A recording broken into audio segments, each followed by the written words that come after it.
بسم اللہ الرحمن الرحیم۔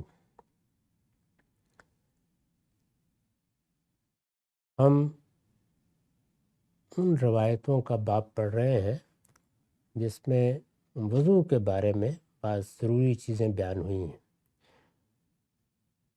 اس میں ایک بحث یہ پیدا ہو گئی اور صحابہ میں پیدا ہو گئی کہ رسول اللہ صلی اللہ علیہ وسلم نے کھانا کھانے کے بعد یعنی کہیں کوئی گوشت پکا ہوا یا بھنا ہوا کھایا اور وضو کیا، درحالے کہ آپ کا وضو تھا۔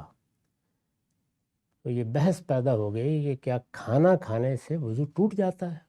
یعنی وضو کے نواقص سے تو ہم واقف ہیں، کن چیزوں سے ٹوٹتا ہے۔ یہ بحث ہے جس میں پھر مختلف روایتیں لوگوں نے بیان کی ہیں۔ میں اس کی وضاحت کر چکا ہوں کہ ایسا کچھ نہیں تھا۔ وضو کے دو پہلو ہیں، ایک یہ کہ وضو فلاں فلاں چیز سے ٹوٹ جاتا ہے، اس سے مسلمان واقف ہیں، وہ سب چیزیں اجماع اور تواتر سے منتقل ہو گئی ہیں، اور جب ٹوٹ جاتا ہے تو پھر نماز نہیں پڑھی جا سکتی جب تک دوبارہ وضو نہ کر لیا جائے۔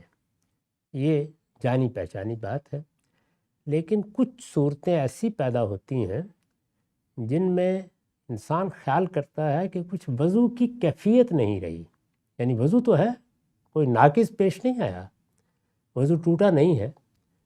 مثال کے طور پر وضو کیا ہوا تھا، اس وضو سے نماز بھی پڑھی تھی، اس کے بعد بیٹھ گئے اور گپ شپ شروع ہو گئی۔ وہ انسان ہے، بعض اوقات گپ شپ لغویات کی صورت اختیار کر لیتی ہے۔ اب آدمی یہ سوچتا ہے کہ ایسے ہی اٹھ کے اللہ کی بارگاہ میں چلا جاؤں۔ اسی طرح کی صورت جو بعض لوگ بعض تسکین کی چیزیں استعمال کرتے ہیں، کوئی نسوار منہ میں لے لی، کوئی سگریٹ پینا شروع کر دی، اس میں بھی یہی خیال ہوتا ہے۔ ایسے ہی جیسے کہ بعض روایتیں میں بیان کر چکا ہوں، کھانا کھانے کے بعد بھی کبھی کھانا ایسا ہوتا ہے، خاص طور پر اونٹوں کے گوشت کے بارے میں بیان ہوا ہے کہ ایسے لگتا ہے جیسے منہ میں چکنائی بھر گئی، تو اس میں بھی یہی کیفیت مجروح ہوتی ہے۔ تو حضور نے اس میں جب اس طرح محسوس کیا تو دوبارہ وضو کر لیا۔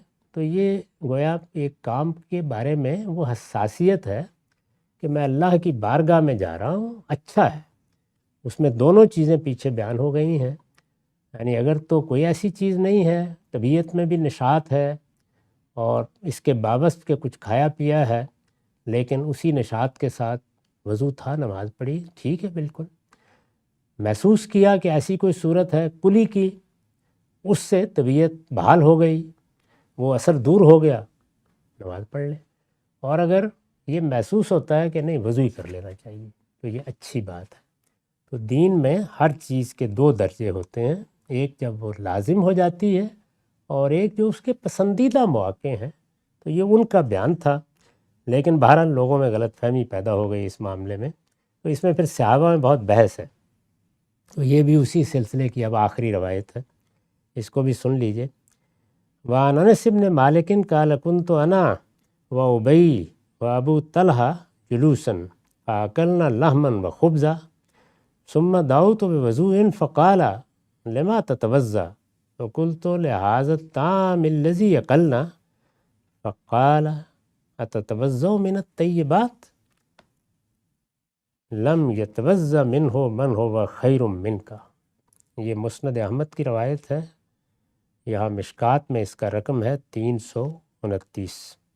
انس بن مالک کہتے ہیں کہ میں اور ابی بن کعب اور ابو طلحہ، ہم سب یعنی تینوں یہ بیٹھے ہوئے تھے، اور ہم نے روٹی اور گوشت تناول کیا، اکلنا لحمن و خبزہ۔ اس کے بعد میں نے وضو کا پانی منگوایا، خیال تھا کہ نماز پڑھنی ہے تو وضو کر لیا جائے۔ تو دونوں نے یعنی ابی نے بھی اور ابو طلحہ نے بھی مجھ سے کہا کہ لما تتوضا، کیوں وضو کیوں کر رہے ہو؟ تو میں نے کہا کہ یہ جو کھانا کھایا ہے اس کی وجہ سے وضو کر رہا ہوں۔ تو دونوں نے کہا کہ طیبات کھائے ہیں یعنی کوئی ایسی چیز تو نہیں کھائی جو حرام تھی، وضو کرنے کی کیا وجہ ہے؟ یہ بحث تھی چونکہ۔ اور اس کے بعد دونوں نے تبصرہ کیا کہ لم یتوضا منہ من ہوا خیر منک، وہ جو تم سے بہت بہتر تھا، حضور کی طرف اشارہ ہے، انہوں نے تو کھانا کھا کے وضو نہیں کیا تھا۔ یہ وہی بحث ہے جس کے پس منظر میں ان کا خیال ہے کہ وضو کرنا چاہیے، تو ان دونوں نے یہ کہا کہ تم اللہ کے پیغمبر سے بھی کوئی بڑھ کر ہو گئے ہو، جو وضو کرنا ضروری ہے۔ تو اس سے یہ بحث بالکل صاف ہو جاتی ہے کہ کھانے پینے کی چیزیں، جیسے کہ بعض لوگوں نے خیال کیا کہ اگر کوئی پکی ہوئی چیز یا گرم چیز کھائی ہے تو وضو کرنا چاہیے، اونٹوں کے گوشت کے بارے میں خاص طور پر، کیونکہ ایک موقع پر کسی نے پوچھا تھا کہ اونٹوں کے گوشت کے بعد بھی وضو نہ کریں تو آپ نے فرمایا کر لو، تو وہ وہی چیز ہے، بہتر ہے، اچھی بات ہے، طبیعت میں نشاط نہیں ہے، لگتا ہے کہ اللہ کی بارگاہ میں جانا ہے، وہ کیفیت نہیں رہی تو وضو کر لو، کلی کر سکتے ہو کلی کر لو، یا اور کوئی نشاط حاصل کرنے کے لیے، لیکن وضو اس سے لازم نہیں ہوتا۔ تو میرا خیال ہے کہ یہ سارے پہلو ان روایتوں سے بالکل واضح ہو گئے ہیں، اور سیدنا عبداللہ بن عباس کا وہ تبصرہ یاد رکھیے، اب کچھ لوگوں نے اصرار کیا کہ نہیں حضور نے تو کیا تھا وضو تو ہم تو کریں گے، تو انہوں نے کہا کہ اچھا پھر گرم پانی سے تو تمہارا وضو کبھی ہوگا ہی نہیں، اس لیے کہ جب جب کرو گے تو وضو ٹوٹتا جائے گا۔